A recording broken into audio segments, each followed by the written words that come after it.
안녕하십니까. 백산사주TV 시청자 여러분 반갑습니다. 백산입니다.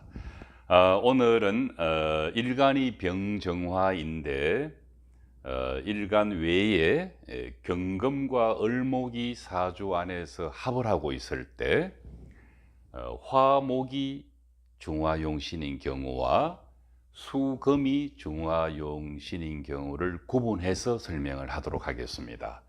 병정화 일간이 화토가 용신과 희신이 되거나 토금이 용신과 희신이 되는 경우는 존재하지가 않습니다. 그래서 설명해서 생략합니다.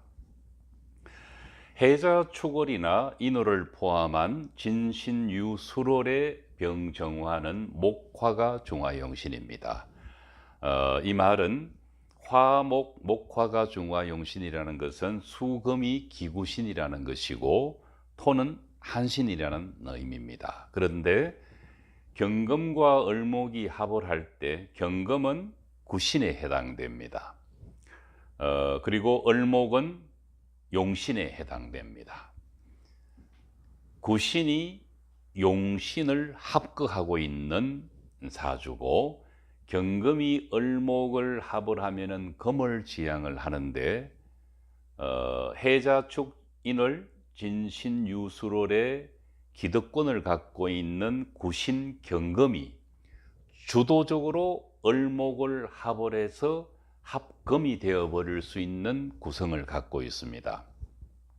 이때 을목이 경금에게 합거당하지 않기 위해서는 용신과 희신에 해당되는 화목 오행이 천간에서 그리고 지지에서 발달되어 있어 줄 필요가 있는 것입니다.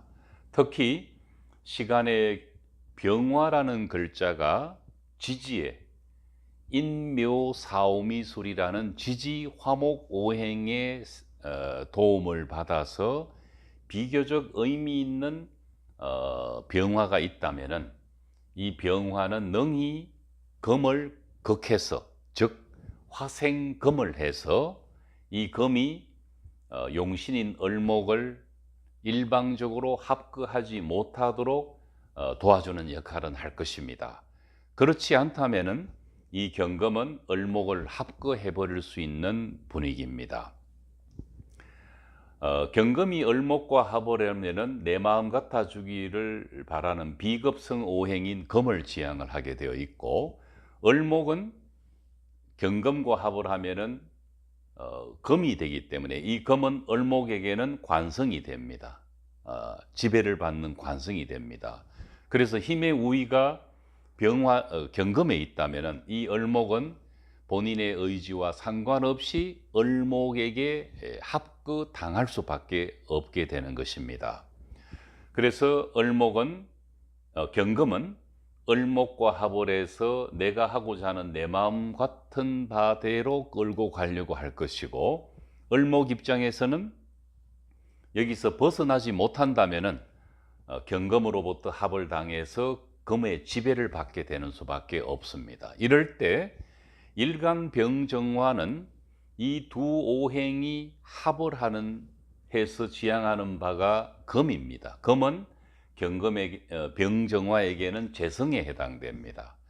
재성이라는 것은 육친으로는 아버지 또는 여자에게는 남자에게는 처가 되고 등등의 해석이 가능하고, 또 심리적으로는 정제 또는 편제의 작용이 일어납니다.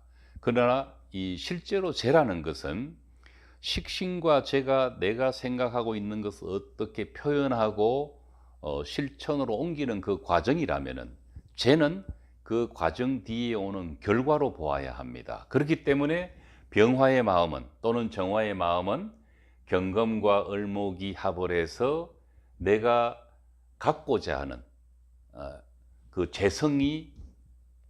재성으로 가는 것을 지켜보고 있는 것입니다. 그러나 이 병화가 경금과 을목이 합의돼서 금이 되기를 싫어하지 않게 되는 케이스는 이미 설명드렸듯이 사주가 상당히 중화가 되어 있어야 합니다.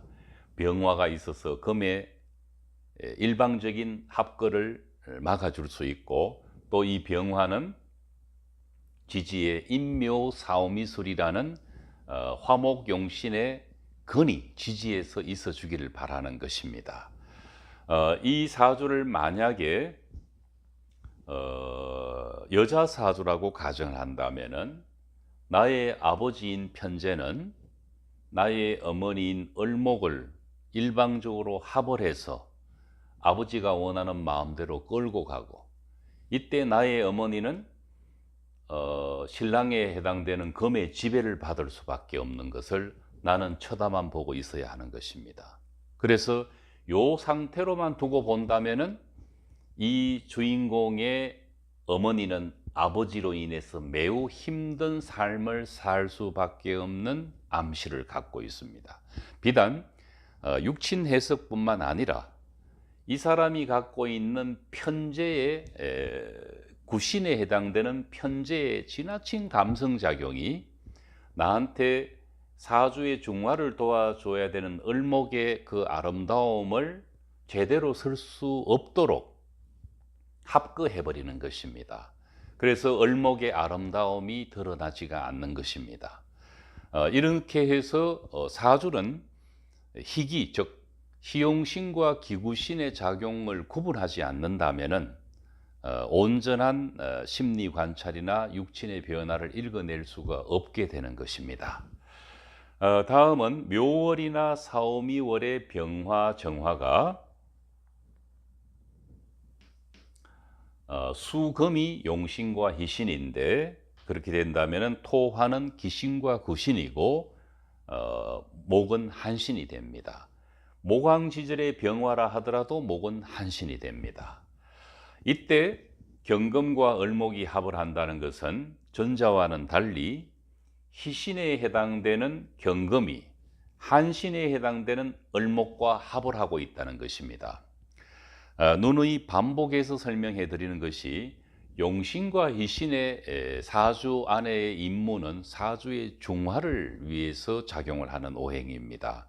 그런데 한신 을목이 경금과 합을 해서 경금의 순수한 사주의 중화를 작용을 못하게 막아버린다면 경금 입장에서는 굉장히 을목이 거추장스러운 것입니다. 을목이 없는 것보다 불편해진다는 것입니다. 그래서 이 경금은 신금과 임수와 계수와 금수 상생을 해서 지지에 있는 해자축 진신유금이라는 지지 수금 오행과 함께 전체적으로 사주의 중화를 도와야 하는데 을목이 다소 방해를 하고 있다는 것입니다. 그나마 을목이 기구신이 아닌 것은 위안이 됩니다.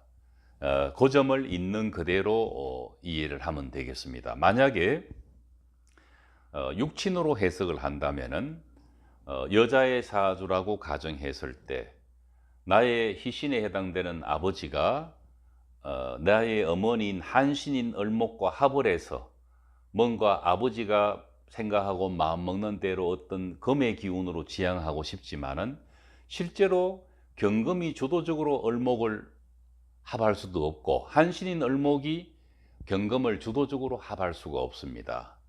이 경우는 경금이 일방적으로 을목을 합을 주도하지만은 이 경우는 이도 저도 아니라는 것입니다. 그렇다면은 있는 그대로를 관찰하면 되는 것입니다. 이 경우에는 병화가 오면은 희신의 경금은 매우 곤란해지고 오히려 임수나 계수가 와서 금수 상생을 해서 사주의 중화를 도와주는 것이 가장 보기에 좋아 보입니다. 다음 시간은 병정화 일간에서 합을 하는 마지막 사례인 임정합을 하는 경우를 살펴보도록 하겠습니다. 다음 시간에 뵙겠습니다.